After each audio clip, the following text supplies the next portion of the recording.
ವೀಕ್ಷಕರೇ, ಇವತ್ತು ನಮ್ಮೊಂದಿಗೆ ಕಾಸ್ಮಿಕ್ ಎನರ್ಜಿ ಹೀಲರ್ ಆದಂತಹ ಡಾಕ್ಟರ್ ಎಸ್ ನಾಗೇಶ್ ಅವರು ನಮ್ಮೊಂದಿಗಿದ್ದಾರೆ. ಸರ್ ನಮಸ್ತೆ. ಸರ್, ಕಾರ್ಯಕ್ರಮಕ್ಕೆ ಸ್ವಾಗತ. ನಮಸ್ಕಾರ. ಬಹಳ ದಿನದಿಂದ ಕೆಲವು ಪ್ರಶ್ನೆಗಳಿದೆ. ನಮ್ಮ ವೀಕ್ಷಕರು ನೋಡ್ತಾ ಇದ್ದಾರಲ್ಲ ಯೂಟ್ಯೂಬ್ ಚಾನಲ್, ಅವ್ರು ಕೆಲವು ಕ್ವೆಶನ್ಸ್ನ ನಿಮ್ಮ ಬಳಿ ಕೇಳಬೇಕು ಅಂತಿದ್ದಾರೆ. ಅವ್ರ ಪರವಾಗಿ ನಾನು ಇವತ್ತು ನಿಮ್ಮನ್ನು ಕೇಳಬಹುದಾ ಕ್ವೆಶನ್ಸ್ ಎಲ್ಲ? ಕೃತಿಕಾರ್ ಅವರೇ, ಕೇಳಿ. ನಿಮ್ಮ ಏನೇ ಪ್ರಶ್ನೆಗಳಿದ್ರೂ ಕೂಡ ನಾನು ಮುಕ್ತವಾಗಿ ನಿಮ್ಮ ಜೊತೆ ಹಂಚ್ಕೋತೀನಿ. ಹಾಗಾಗಿ ಪ್ರಶ್ನೆಗಳನ್ನು ಧಾರಾಳವಾಗಿ ಕೇಳಿ. ಓಕೆ ಸರ್, ಮೊದಲಿಗೆ ನಿಮ್ಮ ಯೂಟ್ಯೂಬ್ ಚಾನಲ್ನ ಹೆಸರು ಸಪ್ತರ್ಷಿ ಸಮರ್ಪಣ ಅಂತ ಇಟ್ಟಿದ್ದೀರಲ್ಲ ಸರ್, ಅದರ ಕಾರಣವೇನು? ನೀವು ಬಹಳ ಚೆನ್ನಾಗಿ ಕೇಳಿರಿ. ಸಪ್ತರ್ಷಿ ಸಮರ್ಪಣೆ ಅಂದರೆ ಇಡೀ ಬ್ರಹ್ಮಾಂಡವನ್ನು 7 ಜನ ಋಷಿಗಳು ಆಳ್ತಾ ಇದ್ದಾರೆ ಅಂತ ಒಂದು ಅನ್ವೇಷಣೆ ತಿಳಿಸುತ್ತೆ. ಹಾಗಾಗಿ ಅದರ ಒಂದು ಆಧಾರ ತಗೊಂಡು ನನ್ನ ಚಾನಲ್ಗೂ ಕೂಡ ಸಪ್ತರ್ಷಿ ಸಮರ್ಪಣ್ ಅವರ ಒಂದು ಆಶೀರ್ವಾದ ಇರಲಿ ಅಂತ ಹೇಳಿ ಆ ಹೆಸರನ್ನು ನಾನು ಇಟ್ಕೊಂಡಿದ್ದೀನಿ. ಓಕೆ ಸರ್, ಯಾವಾಗಲೂ ನಿಮ್ಮ ಚಾನಲ್ನಲ್ಲಿ ನೀವು ಆಧ್ಯಾತ್ಮಿಕ ಮತ್ತು ಆರೋಗ್ಯದ ಬಗ್ಗೆನೇ ಮಾತಾಡ್ತಿರಲ್ಲ, ಅದರ ಕಾರಣ ಏನು ಸರ್? ಖಂಡಿತ. ನೋಡಿ, ನಿಮಗೆಲ್ಲ ಗೊತ್ತಿದೆ, ಎಷ್ಟೇ ಐಶ್ವರ್ಯಗಳಿದ್ದರೂ ಕೂಡ ಆರೋಗ್ಯವೇ ದೊಡ್ಡ ಐಶ್ವರ್ಯ. ಹಾಗಾಗಿ ಪ್ರತಿಯೊಬ್ಬರಿಗೂ ಕೂಡ, ಒಬ್ಬ ಧನಿಕರಿರ್ಬೋದು, ಬಡವ ಇರ್ಬೋದು, ಯಾರೇ ಇರ್ಬೋದು, ಎಲ್ಲರಿಗೂ ಕೂಡ ಆರೋಗ್ಯನೇ ಮುಖ್ಯ. ಹಾಗಾಗಿ ನಾನು ಅದಕ್ಕೆ ನನ್ನ ಒಲವನ್ನು ತೋರಿಸಿ ಆರೋಗ್ಯ ಮತ್ತು ಆಧ್ಯಾತ್ಮ ಎರಡೂ ಕೂಡ ಮನುಷ್ಯನಿಗೆ ಅವಶ್ಯಕತೆ ಇದೆ ಅಂದ್ಬಿಟ್ಟು ನನ್ನ ಎಲ್ಲ ರೈಟಪ್ಸ್ ಇರ್ಬೋದು, ರೆಕಾರ್ಡಿಂಗ್ ಇರ್ಬೋದು, ಪ್ರತಿಯೊಂದರಲ್ಲೂ ಕೂಡ ಅದನ್ನು ನಾನು ಹೇಳ್ತಾ ಬರ್ತಾಯಿದ್ದೀನಿ. ಓಕೆ ಸರ್, ಈ ಪರ್ಯಾಯ ಚಿಕಿತ್ಸೆ ಅಥವಾ ಆಲ್ಟರ್ನೇಟಿವ್ ಮೆಡಿಸಿನ್ ಅಂತ ಏನು ಹೇಳ್ತಾರಲ್ಲ, ಸೊ ಅದ್ರ ಮೇಲೆ ನಿಮಗೆ ಯಾಕೆ ಇಷ್ಟೊಂದು ಒಲವು ಯಾಕೆ ಸರ್? ನೋಡಿ, ನಾವು ಮನುಷ್ಯ ಗುಹಾಂತರ ಕಾಲದಿಂದ ಇಲ್ಲಿವರೆಗೂ ಕೂಡ ಅನ್ವೇಷಣೆಗಳನ್ನು ಮಾಡ್ಕೊಂಡು ಬರ್ತಾ ಇದ್ದಾನೆ. ಅದರ ಪರಿಣಾಮವಾಗಿ ಈಗ ಕೆಮಿಕಲ್ ಯುಗ ಆಗಿಬಿಟ್ಟಿದೆ ಮೆಡಿಸಿನ್ಗಳು. ಎಲ್ಲೋ ಒಂದು ಕಡೆ ನಮ್ಮ ಆರೋಗ್ಯ ಲಯ ತಪ್ತಾ ಇದೆ ಅಂತ ಅನ್ನಿಸ್ತಾ ಇದೆ. ಹಾಗಾಗಿ ನಾವು ನೋಡಿದಾಗ ಪರ್ಯಾಯ ಚಿಕಿತ್ಸೆನೇ ಒಳ್ಳೆಯದೇನೋ, ಈ ಕೆಮಿಕಲ್ ಯುಗ ಬೇಡ. ಎಷ್ಟೋ ಅದನ್ನು ನಮ್ಮ ಋಷಿಗಳು ಅದನ್ನು ಅನ್ವೇಷಣೆಗಳನ್ನು ಮಾಡಿ ಜನಗಳ ಮೇಲೆ ಪ್ರಯೋಗ ಮಾಡಿ ಗುಣ ಕಂಡುಕೊಂಡಿದ್ದಾರೆ. ಹಾಗಾಗಿ ಅದರ ಕಡೆಗೆ ನನ್ನ ಒಲವು ತುಂಬ ಜಾಸ್ತಿ. ಸರ್, ಇವಾಗ ನೀವು ಹೇಳಿದ್ರಿ ಮಾಡರ್ನ್ ಮೆಡಿಸಿನ್ ಅಂತಂದರೆ ಅದು ತುಂಬ ಕೆಮಿಕಲ್ ಆಗಿದೆ ಅಂತ. ಹಾಗಾದರೆ ಈ ಪರ್ಯಾಯ ಚಿಕಿತ್ಸೆ ಆಲ್ಟರ್ನೇಟಿವ್ ಮೆಡಿಸಿನಿಗೂ ಈ ನಮ್ಮ ಮಾಡರ್ನ್ ಮೆಡಿಸಿನ್ಸ್ಗೂ ಏನು ಡಿಫ್ರೆನ್ಸ್ ಇದೆ? ನೋಡಿ, ಬಹಳ ಒಳ್ಳೆಯ ಪ್ರಶ್ನೆ ಕೇಳಿದ್ರಿ. ಪರ್ಯಾಯ ಚಿಕಿತ್ಸೆಯಲ್ಲಿ ನಾವು ಪ್ರತಿಯೊಂದನ್ನು ಕೂಡ ಪ್ರಕೃತಿ ಹತ್ತಿರವಾಗಿ ಮಾಡ್ತಾ ಹೋಗ್ತೀವಿ. ಯಾವುದೇ ಕೆಮಿಕಲ್ ಕೂಡ ಇರೋದಿಲ್ಲ. ಕೇವಲ ನಮ್ಮ ನರನಾಡಿಗಳಲ್ಲಿರುವಂತಹ ಬ್ಲ್ಯಾಕೇಜಸ್ ಇರ್ಬೋದು, ಅಥವಾ ನಮ್ಮ ನಿದ್ದೆ ಲೈಫ್ ಸ್ಟೈಲ್ ಇರ್ಬೋದು, ಎಲ್ಲವನ್ನು ಕೂಡ ಪ್ರಕೃತಿಗೆ ಲಯಬದ್ಧವಾಗಿ ಇರೋ ಹಾಗೆ ನೋಡಿಕೊಂಡಾಗ ಏನಾಗುತ್ತೆ, ಪರ್ಯಾಯ ಚಿಕಿತ್ಸೆ ತುಂಬ ಪರಿಣಾಮಕಾರಿಯಾಗಿ ಪರಿಣಮಿಸುತ್ತೆ. ಓಕೆ ಸರ್, ಹಾಗಿದ್ರೆ ಈಗ ಇಂಥ ಕಾಯಿಲೆ ಇದ್ರೂ ಕೂಡ ಅದನ್ನು ಇದರಲ್ಲಿ ಗುಣ ಮಾಡ್ಬೋದು ಆಲ್ಟರ್ನೇಟಿವ್ ಮೆಡಿಸಿನ್? ನೋಡಿ, ಜನಗಳು ಹಾಗೆ ಅಂದ್ಕೊಂಡ್ಬಿಟ್ಟಿರ್ತಾರೆ. ಈ ಮನುಷ್ಯನ ಜೀವನ ಎಷ್ಟು ಕ್ಲಿಷ್ಟಕರವಾಗಿದೆ ಅಂತಂದರೆ, ಯಾವುದೇ ಒಂದು ವಿಧಾನದಿಂದ ಎಲ್ಲರಿಗೂ ಒಂದೇ ಫಾರ್ಮುಲಾ ಥರ ಟ್ರೀಟ್ ಮಾಡಲಿಕ್ಕೆ ಆಗೋದಿಲ್ಲ. ಒಬ್ಬೊಬ್ಬರ ವೈಬ್ರೇಷನ್, ಬಾಡಿಯ ಒಂದು ತರಂಗಗಳು ಬೇರೆ ಬೇರೆ ಇರುತ್ತೆ. ಹಾಗಾಗಿ ಅವರವರ ಪ್ರಕೃತಿಯ ನೋಡಿಕೊಂಡು ನಾವು ಚಿಕಿತ್ಸೆಯನ್ನು ಕೊಡ್ತಾ ಹೋಗ್ತೀವಿ. ಇವಾಗ ನೀವು ಫ್ರೀಕ್ವೆನ್ಸಿ ಅಂತ ಹೇಳಿದ್ರಿ, ಒಬ್ಬೊಬ್ಬರು ತರಂಗಗಳು ಬೇರೆ ಇರುತ್ತೆ ಅಂತ ಹೇಳಿದ್ರಲ್ಲ, ಸೊ ನೀವು ಯಾವ್ಯಾವ ರೀತಿಯಾದಂತಹ ಒಂದು ಚಿಕಿತ್ಸೆನ ಅವರ ಮೇಲೆ ಯೂಸ್ ಮಾಡ್ತೀರಾ ಸರ್? ನೋಡಿ, ಇಡೀ ಬ್ರಹ್ಮಾಂಡವೇ ಒಂದು ಕ್ವಾಂಟಮ್ ಫಿಸಿಕ್ಸ್ ತತ್ವದಲ್ಲಿ ನಡೀತಾ ಇದೆ. ಪ್ರತಿಯೊಂದು ಚರಾಚರ ವಸ್ತುಗಳಿಗೂ ಕೂಡ ಅದರದೇ ಆದಂತಹ ಒಂದು ತರಂಗ ಅಥವಾ ಫ್ರೀಕ್ವೆನ್ಸಿಗಳಿರುತ್ತೆ. ಹಾಗಾಗಿ ಪ್ರತಿಯೊಬ್ಬ ಮನುಷ್ಯ ಜೀವಿನೂ ಕೂಡ ಒಂದೊಂದು ವಸ್ತು ಅಂತ ತೊಗೊಂಡ್ರೂ ಕೂಡ ಪ್ರತಿಯೊಬ್ಬ ಆರೋಗ್ಯಕ್ಕೂ ಕೂಡ ಬೇರೆ ಬೇರೆ ಫ್ರೀಕ್ವೆನ್ಸಿಗಳಿರ್ತಾ ಇರುತ್ತೆ. ಹಾಗಾಗಿ ಅವರ ನಾಡಿ ಬಡಿತವನ್ನು ನೋಡಿಕೊಂಡು ನಾವು ಆ ಮನುಷ್ಯನಿಗೆ ಏನು ತೊಂದರೆ ಇದೆ, ಎಲ್ಲಿ ಬ್ಲ್ಯಾಕೇಜಸ್ ಇದೆ, ಆ ಫ್ರೀಕ್ವೆನ್ಸಿನಲ್ಲಿ ಏನಾದ್ರು ಅಡೆತಡೆಗಳಿದೆಯಾ, ಅದನ್ನು ನಾವು ಗಮನಿಸಿದಾಗ ಆ ಒಂದು TEM ಅಂತ ಹೇಳ್ತೀವಿ, ಟ್ರೆಡಿಷನಲ್ ಎನರ್ಜಿ ಮೆಡಿಸಿನ್, ಚೈನಾದಿಂದ ಬಂದಂತಹ ಒಂದು ವಿದ್ಯೆ, ಮೂಲ ನಮ್ಮ ಭಾರತದ್ದೇನೆ. ಅದರ ಆಧಾರದ ಮೇಲೆ ನಾವು ಚಿಕಿತ್ಸೆಗಳನ್ನು ಕೊಡ್ತಾ ಹೋಗ್ತಾ ಇರ್ತೀವಿ. ಓಕೆ ಸರ್, ಇದು ಈ ಚಿಕಿತ್ಸೆಗಳಿಗೆಲ್ಲ ಇದೆಲ್ಲ ಗುಣ ಆಗುತ್ತೆ ಅಂತ ಹೇಳಿದ್ರಿ, ನೀವು ಚೆಕ್ ಮಾಡ್ಬೋದು ಅಂತ ಹೇಳಿದ್ರಿ. ಇಷ್ಟೆಲ್ಲ ಇದ್ರೂ ಕೂಡ ನಮ್ಮ ಗೌರ್ಮೆಂಟ್ ಕಡೆಯಿಂದ ಇದಕ್ಕೆ ಯಾಕೆ ಮನ್ನಣೆ ಇಲ್ಲ? ಇದು ಆಫಿಷಿಯಲಿ ಏನು ಇದಾಗಿಲ್ಲ ಯಾಕೆ ಸರ್? ಇದೇನಾಗಿದೆ, ನಮ್ಮ ಭಾರತ ಸುಮಾರು 200-300 ವರ್ಷಗಳು ಬೇರೆಯವರ ಆಳ್ವಿಕೆಯಲ್ಲಿದ್ದಾಗ ಏನಾಯಿತು, ಎಲ್ಲ ಬ್ರೈನ್ ವಾಶ್ ಆಯಿತು. ಇದು ಎಲ್ಲರಿಗೂ ಗೊತ್ತಿರುವಂತಹ ಸತ್ಯ. ಇವತ್ತು ಹೊಸದು ಒಂದು ಸೀರಮ್ ಕಂಡುಹಿಡಿದ್ರೂ ಕೂಡ ಅದಕ್ಕೆ ಸುಮಾರು 10-20 ವರ್ಷಗಳ ಕಾಲ ರಿಸರ್ಚ್ಗಳು ಮಾಡಿ, ಪ್ರಯೋಗ ಮಾಡಿ, ಆಮೇಲೆ ಸರ್ಕಾರ ಪರ್ಮಿಷನ್ ಕೊಡುತ್ತೆ. ಆದರೆ ನಮ್ಮ ಈ ಆಲ್ಟರ್ನೇಟಿವ್ ಥೆರಪಿ, ಪರ್ಯಾಯ ಚಿಕಿತ್ಸೆಗೆ ಯಾರ್ದು ಪರ್ಮಿಷನ್ನೇ ಬೇಕಿಲ್ಲ. ಕಾರಣ, ಋಷಿಪುಂಗವರು ವರ್ಷ ಏನು ಯುಗಗಳ ಹಿಂದೆಯೇ ಎಲ್ಲ ಆಧಾರ ಸಹಿತವಾಗಿ ಒಂದು ಗ್ರಂಥಗಳನ್ನು ಪಬ್ಲಿಷ್ ಮಾಡಿದ್ದಾರೆ. ಅದನ್ನು ಒಬ್ಬರಿಂದ ಒಬ್ಬರಿಗೆ ಬಂದು ಇವತ್ತು ಅದನ್ನು ಪ್ರಿಂಟ್ ಮೀಡಿಯಾದಲ್ಲಿ ಕೂಡ ನಾವು ನೋಡ್ತಾ ಇದ್ದೀವಿ. ಮುಂಚೆ ಪ್ರಿಂಟ್ ಮೀಡಿಯಾ ಇರಲಿಲ್ಲ. ಬರೀ ಒಬ್ಬರಿಂದ ಒಬ್ಬರಿಗೆ ವಿಷಯಗಳು ಟ್ರಾನ್ಸ್ಫರ್ ಆಗ್ತಾಯಿತ್ತು. ಹಾಗಾಗಿ ಸರ್ಕಾರಕ್ಕೆ ಮನ್ನಣೆಗೆ ಕಾಯೋದಕ್ಕೆ ಅಂತ ಮೊದಲು ನಾವು ಜನರಿಗೆ ಇದು ಉಪಯೋಗ ಆಗ್ತಾ ಇದೆಯಾ, ಜನರ ಕಷ್ಟ ಕಾರ್ಪಣ್ಯಗಳನ್ನು ಕಳೀತಾ ಇದೆಯಾ ಅಂತ ನೋಡಿದಾಗ ಪರ್ಯಾಯ ಚಿಕಿತ್ಸೆ ಬಹಳ ಹತ್ತಿರವಾಗಿರುವಂತಹ ಒಂದು ವಿದ್ಯೆ ಅಂತ ನನ್ನ ಅನಿಸಿಕೆ. ಸರ್, ಇದರಲ್ಲಿ ನೀವು ಯಾವ್ಯಾವ ಬಗೆಗಳಾದಂತಹ ಒಂದು ಚಿಕಿತ್ಸೆನ ಯೂಸ್ ಮಾಡ್ತೀರಾ? ನೋಡಿ, ನಮ್ಮಲ್ಲಿ ಬಹಳ ಮುಖ್ಯವಾಗಿ ಮೊದಲನೆಯದು reiki, pranic healing, ಪೆಂಡಲಮ್ therapy, hypnotherapy. ಅದು ಬಹಳ ಇಷ್ಟವಾದಂತಹ ಒಂದು ಸಬ್ಜೆಕ್ಟ್ ಅದು. ಆಮೇಲೆ ಇತ್ತೀಚೆಗೆ ಕಲರ್ ಥೆರಪಿ ಕೂಡ ನಾವು ಮಾಡ್ತಾಯಿದ್ದೀವಿ. ಇದು ಮೇಜರಾಗಿ ಮಾಡ್ತಾಯಿದ್ದೀವಿ. ಅದಲ್ಲದೆ ಮರ್ಮ ಚಿಕಿತ್ಸಾ ಅಂತ, ನಮ್ಮ ದೇಹದಲ್ಲಿ 108 ಮರ್ಮ ಬಿಂದುಗಳಿವೆ. ಆ ಬಿಂದುಗಳನ್ನು ಆ್ಯಕ್ಟಿವೇಟ್ ಮಾಡೋ ಪ್ರಕಾರ ನಾವು ಆರೋಗ್ಯಗಳನ್ನು ಸುಧಾರಿಸ್ಬೋದು. ನಿಮಗೆ ಕೇಳಿದ್ರೆ ಆಶ್ಚರ್ಯ ಆಗ್ಬೋದು, 2ನೇ ಪ್ರಾಪಂಚಿಕ ಯುದ್ಧ, ಸೆಕೆಂಡ್ ವರ್ಲ್ಡ್ ವಾರ್ ಟೈಮಲ್ಲಿ ಈ ಯೋಧರುಗಳಿಗೆ ಟ್ರೀಟ್ಮೆಂಟ್ ಕೊಡೋಕ್ಕೆ ಡಾಕ್ಟ್ರುಗಳೇ ಇರೋದಿಲ್ಲ. ಅಂಥ ಟೈಮಲ್ಲಿ ಈ ಮರ್ಮ ಚಿಕಿತ್ಸೆ ಆ ಒಂದು ಮುನ್ನೆಲೆಗೆ ಬಂತು. ಕೆಲವೊಂದು ಪಾಯಿಂಟ್ಗಳನ್ನು ಪ್ರೆಸ್ ಮಾಡೋದ್ರಿಂದ ಮನುಷ್ಯನ ಕೊಲ್ಲಲೂಬಹುದು, ಸತ್ತಿರುವಂಥ ಮನುಷ್ಯನ ಬದುಕಲೂಬಹುದು. ಇವೆಲ್ಲ ಋಷಿಗಳ ಕಾಲದಲ್ಲೇ ಒಂದು ಪ್ರಯೋಗ ಆಗಿರುವಂತಹ ವಿದ್ಯೆಗಳು. ಅದನ್ನು ನಾವು ಇಲ್ಲಿ ಉಪಯೋಗಿಸ್ತಾ ಇದ್ದೀವಿ. ಓಕೆ. ಸೊ ಸರ್, ಇವಾಗ ನೀವು ಇಷ್ಟೆಲ್ಲ ಮಾಡಿದ್ದೀರಾ ಅಂತಂದರೆ, ನೀವು ಮರ್ಮ ಚಿಕಿತ್ಸೆ ಹೇಳಿದ್ರಿ, ರೇಖಿ ಹೇಳಿದ್ರಿ, ನಿಮ್ಮ ಗುರುಗಳು ಯಾರು ಸರ್? ನಿಮ್ಗೆ ಹೇಗಿದ್ರ ಮೇಲೆ ಒಲವು ಬಂತು? ಗುರುಗಳು ಅಂತ ಬಂದಾಗ ನನಗೆ ಬಹಳ ಚಿಕ್ಕ ವಯಸ್ಸಿಂದನೇ ಈ ಆಧ್ಯಾತ್ಮಿಕ ವಿದ್ಯೆ ಮತ್ತು ಈ ಪರ್ಯಾಯ ಚಿಕಿತ್ಸೆ ಬಗ್ಗೆ ಒಲವಿತ್ತು. ಜೊತೆಗೆ ನನ್ನ ಅದೃಷ್ಟದ ಪ್ರಕಾರ ಒಂದು 5 ಜನ ಹಿಮಾಲಯನ್ ಮಾಸ್ಟರ್ಗಳು ನನಗೆ ಈ ನಿಟ್ಟಿನಲ್ಲಿ ಆಶೀರ್ವಾದವನ್ನು ಮಾಡಿದ್ದಾರೆ. ಅವರು ಸಹಾಯ ಮಾಡಿದ್ದಾರೆ ಅಂತ ಅನ್ನೋದಕ್ಕಿಂತ ಅವರ ಆಶೀರ್ವಾದ ಅನ್ನೋದು ಬಹಳ ಮುಖ್ಯ. ಸ್ವಾಮಿ ರಾಮ ಅದರಲ್ಲಿ ಮೊದಲನೇ. ಹೀಗೆ 3-4 ಜನ ಅವರ ಸಂಪರ್ಕದಿಂದ ನನಗೇನಿಸ್ತು ಅಂತಂದರೆ, ಎಷ್ಟೋ ಸತಿ ನಾವು ಟ್ರೀಟ್ಮೆಂಟ್ ತೊಗೋಬೇಕಾದ್ರೆ ನಗರಗಳಲ್ಲಿ ಎಲ್ಲೋ ಕ್ಲಿನಿಕ್ ಇರುತ್ತೆ, ಎಲ್ಲ ಇರುತ್ತೆ. ಆದರೆ ಹಿಮಾಲಯ ಪರ್ವತಗಳಲ್ಲಿ ಯೋಗಿಗಳಿಗೆ ಯಾರು ಟ್ರೀಟ್ಮೆಂಟ್ ಕೊಡ್ತಾರೆ, ಅವರು ಯಾರು ಚಿಕಿತ್ಸೆ ಮಾಡ್ತಾರೆ, ಅಲ್ಲೇನು ಔಷಧಿ ಸಿಗುತ್ತಾ, ಎಂಥದ್ದು ಇಲ್ಲ.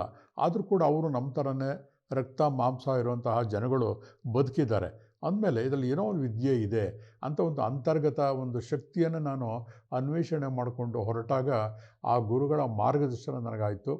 ತುಂಬ ಇತ್ತೀಚಿನದು ಅಂತಂದರೆ ರಾಜಶೇಖರ್ ಬುಸ್ನೂರ್ ಮಠ್ ಅಂತ ಹೇಳ್ಬೋದು, ಬಾಲಕೃಷ್ಣ ಗುರೂಜಿ ಅಂತ ಹೇಳ್ಬೋದು, ಅವರೆಲ್ಲ ಇತ್ತೀಚಿನವರು.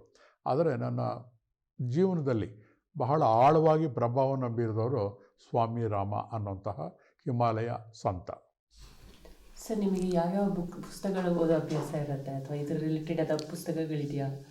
ಹೆಚ್ಚು ಕಡಿಮೆ ನನ್ನ ಹತ್ರ ಒಂದು 5,000ಕ್ಕಿಂತ ಮಿಕ್ಕಿದ ಪುಸ್ತಕಗಳಿದೆ. ಕಾರಣ ನನಗೆ ಅಲ್ಲಿರುವಂತಹ ದಾಹ, ಆ ಒಂದು ವಿಷಯ ಬಂದ್ಬಿಡ್ತು ಅಂತಂದರೆ ಅದಕ್ಕೆ ಆಳಕ್ಕೆ ಹೊರಟೋಗ್ತೀನಿ.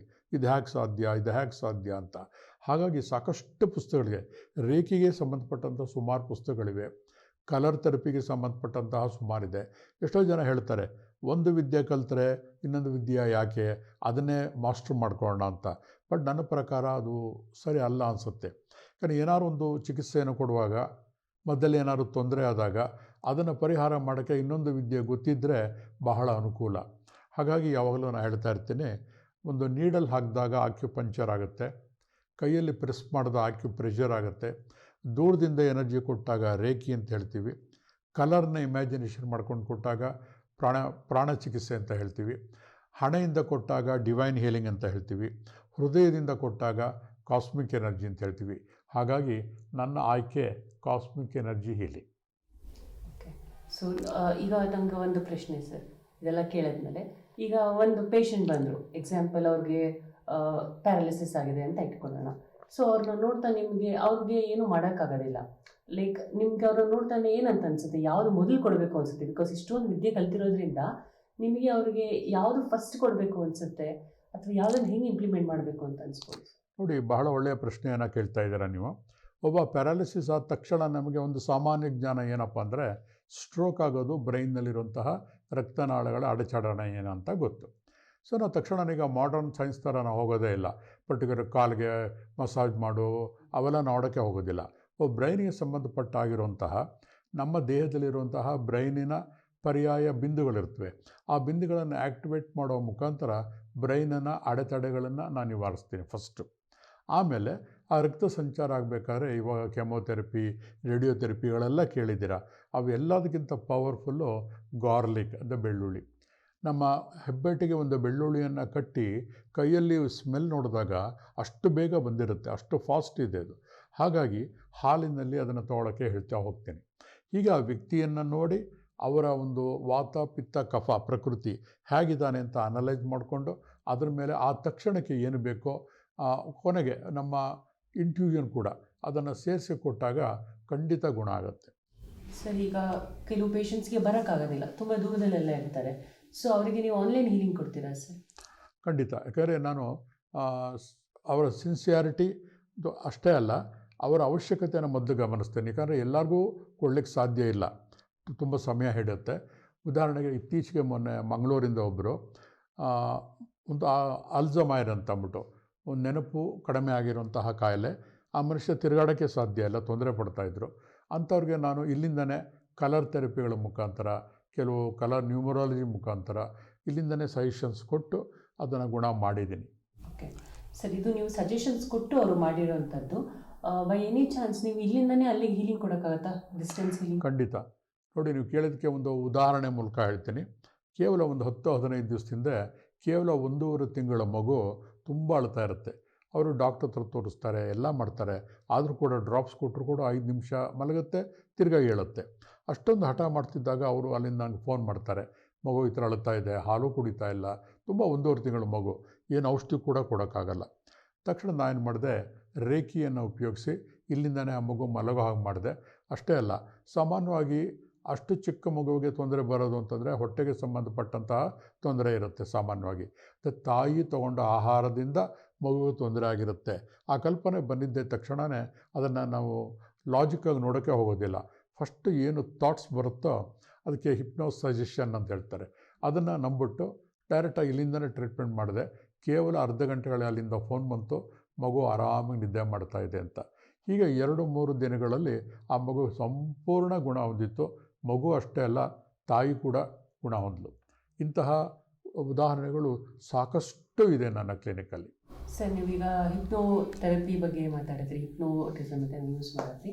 ಸೊ ಅದು ಹೇಗೆ ವರ್ಕ್ ಆಗುತ್ತೆ ಸರ್? ಅವರು ಅದು ಮಾಡೋತ್ತಿಗೆ ಆ ಪೇಷಂಟ್ ಇಲ್ಲೇ ಇರಬೇಕಾ ಅಥವಾ ಹೇಗೆ ಸರ್? ಯೂಶಲಿ ನಾವು ನೋಡಿದ ಮಟ್ಟಿಗೆ ಹಿಪ್ನೋಸಿಸ್ ಅಂತಂದರೆ ಎದುರುಗಡೆ ಒಂದು ವ್ಯಕ್ತಿನ ಇಟ್ಕೊಂಡು ಅವರನ್ನು ಒಂದು ಟ್ರಾಂಕ್ವಿಲ್ ಸ್ಟೇಟಿಗೆ ತೊಗೊಂಡೋಗಿ ಮಾಡ್ತಾರೆ. ನೀವು ಹೇಗೆ ಮಾಡ್ತೀರಾ ಸರ್? ಹೇಗೆ ವರ್ಕ್ ಆಗುತ್ತೆ? ಹೌದು, 100ಕ್ಕೆ 90 ಭಾಗ ಆ ವ್ಯಕ್ತಿ ನಮ್ಮ ಎದುರುಗಡೆ ಇದ್ದಾಗ ಹಿಪ್ನೋಥೆರಪಿ ಮಾಡಿದ್ರೆ ತುಂಬ ಪರಿಣಾಮಕಾರಿಯಾಗಿ ಕೆಲಸ ಮಾಡುತ್ತೆ. ಅದರ ಜೊತೆಗೆ ಈ ಕ್ವಾಂಟಮ್ ಫಿಸಿಕ್ಸ್ ಅಂತ ಹೇಳ್ತೀವಿ, ಅಂದರೆ ಆ ವ್ಯಕ್ತಿ ಎಲ್ಲೇ ಇದ್ದರೂ ಕೂಡ ನಾವು ತರಂಗಗಳಿಂದ ಕೊಡುವಂತಹ ಎನರ್ಜಿ ನಮ್ಮ ಪರಿಕಲ್ಪನೆ ಹೇಗಿರುತ್ತೋ, ಎಷ್ಟು ಸ್ಟ್ರಾಂಗ್ ಆಗಿರುತ್ತೋ ಅಷ್ಟು ಬೇಗ ಅವರಿಗೆ ರೀಚ್ ಆಗುತ್ತೆ. ಕೆಲವೊಮ್ಮೆ ಫೋಟೋಗಳು ತೊಗೊಂಡು ಫೋಟೋ ಮೇಲೆ ಕೂಡ ಅವ್ರಿಗೆ ಟ್ರೀಟ್ಮೆಂಟ್ ಕೊಡ್ತೀವಿ. ಸ್ವಲ್ಪ ಸಮಯ ಹಿಡಿಯುತ್ತೆ, ಅದಕ್ಕೆ ಆ ಪೇಷಂಟ್ಗಳ ಒಂದು ಸಹಕಾರ ಕೂಡ ಬೇಕು. ಹಾಗಿದ್ದಾಗ ಅದು ಕೂಡ ಪರಿಣಾಮಕಾರಿಯಾಗುತ್ತೆ. ಬೆಂಗಳೂರಿನಲ್ಲಿ ಬಸವೇಶ್ವರನಗರಲ್ಲಿರುವಂತಹ ಸಪ್ತರ್ಷಿ ಸಮರ್ಪಣ್ ಹೀಲಿಂಗ್ ಸೆಂಟರ್ನಲ್ಲಿ ನಾನು ಈ ಸೌಲಭ್ಯವನ್ನು ಎಲ್ಲರಿಗೂ ಕಲ್ಪಿಸ್ಕೊಡ್ತಾ ಇದ್ದೀನಿ. ಓಕೆ ಸರ್, ಈ ಹಿಪ್ನೋಥೆರಪಿಲಿ ಎಲ್ಲ ಥರದಂಥ ಕಾಯಿಲೆ ಗುಣ ಆಗುತ್ತಾ?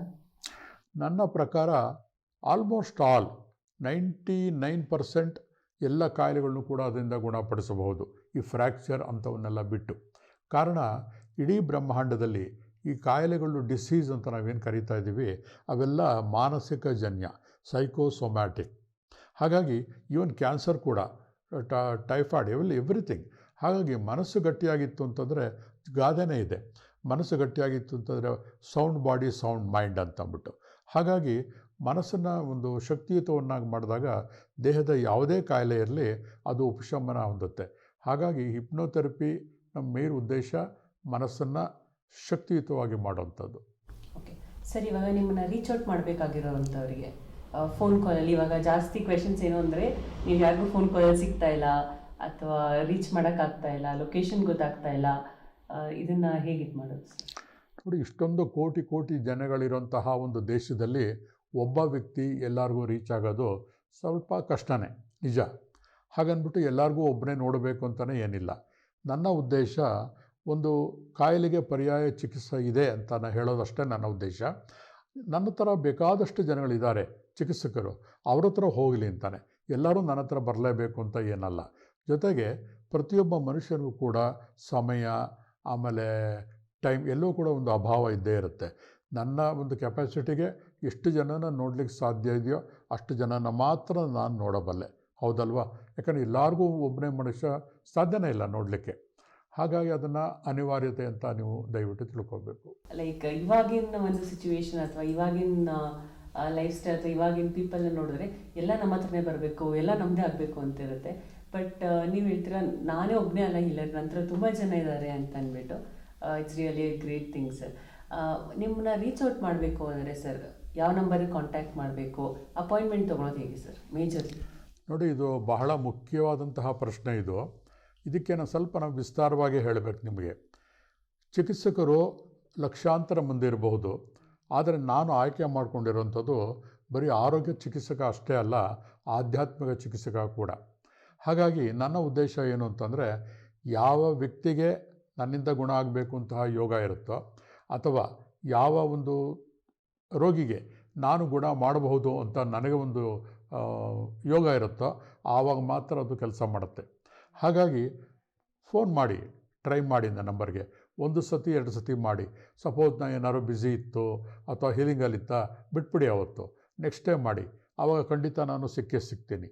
ತೀರಾ ಸಿಕ್ಕಲಿಲ್ವಾ, ಯೋಗ ಇಲ್ಲ ಅಂತ ಸುಮ್ಮನಾಗಿ. ಕಾರಣ, ಒಂದೇ ವ್ಯಕ್ತಿನ ಸತತವಾಗಿ ನೀವು ಫೋನ್ ಮಾಡ್ತಾನೆ ಇದ್ದರೆ ನಾವು ಬೇರೆಯವ್ರಿಗೆ ಹೀಲ್ ಮಾಡಲಿಕ್ಕೆ ಹೇಗೆ ಸಾಧ್ಯ? ಅಷ್ಟೇ ಅಲ್ಲ, ಈ ವಿದ್ಯೆ ನಾನು ಒಂದು 10 ಜನನ ಇಟ್ಕೊಂಡು ಮಾಡೋಂಥದ್ದಲ್ಲ. ಯಾವುದೋ ಒಂದು ಇಂಡಸ್ಟ್ರಿ ಆದರೆ ನಮ್ಮ ಕೈ ಕೆಳಗೆ ಒಂದು 10 ಜನ ಮ್ಯಾನೇಜರ್ ಇಟ್ಕೊಂಡ್ಬಿಟ್ಟು ನಾವು ಮಾಡೋ ಫ್ರಾಂಚೈಸ್ ವರ್ಕನ್ನು ನೀವು ಮಾಡು ಅಂತ ಹೇಳ್ಬೋದು. ಆದರೆ ಆಧ್ಯಾತ್ಮಿಕವಾಗಿ ನನಗೆ ನಮ್ಮ ಗುರುಗಳಿಂದ ಬಂದಿರೋಂಥ ಸಂದೇಶ ಏನಿರುತ್ತಲ್ಲ, ಅದರ ಮುಖಾಂತರ ನಾನು ನಡ್ಕೋತಾ ಇರ್ತೀನಿ. ಹಾಗಾಗಿ ನನ್ನ ಇದರಲ್ಲಿ 100ಕ್ಕೆ 99.9 ರಿಸಲ್ಟ್ಗಳು ಬರ್ತಾ ಇವೆ. ಹಾಗಾಗಿ ಯಾರನ್ನೂ ಕೂಡ ನಾನು ಬಂದವ್ರನ್ನ ಬರೀ ಕೈಯಲ್ಲಿ ಕಳಿಸೋಕ್ಕೆ ಇಷ್ಟಪಡೋದಿಲ್ಲ. ಒಂದಲ್ಲ ಒಂದು ವಿದ್ಯೆಗಳಲ್ಲಿ ಇವತ್ತಿಗೆ ಆ್ಯಸ್ ಆನ್ ರೆಕಾರ್ಡ್ 42 ಆಲ್ಟರ್ನೇಟಿವ್ ಥೆರಪಿಗಳಲ್ಲಿ ನಾನು ಪ್ರಾಕ್ಟೀಸ್ ಮಾಡ್ತಾಯಿದ್ದೀನಿ.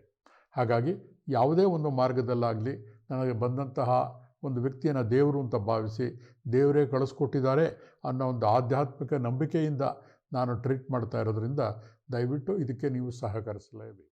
ವೀಕ್ಷಕರು, ಇವಾಗ ಇಷ್ಟೆಲ್ಲ ಮಾಹಿತಿ ತಿಳ್ಕೊಂಡ್ರಲ್ಲ, ಇನ್ನೂ ಯಾರಿಗಾದ್ರು ಚಿಕಿತ್ಸೆ ಬೇಕಿದ್ರೆ ಇದರಿಂದ ಉಪಯೋಗ ಪಡ್ಕೊಳ್ಬೇಕಾದ್ರೆ ಕೆಳಗಡೆ ಕಾಣ್ತಾ ಇರೋ ನಂಬರ್ಗೆ ಕಾಲ್ ಮಾಡಿ ಅಪಾಯಿಂಟ್ಮೆಂಟ್ ತೊಗೊಂಡು ಉಪಯೋಗ ಪಡಿಸ್ಕೊಳ್ಳಿ. ಧನ್ಯವಾದಗಳು.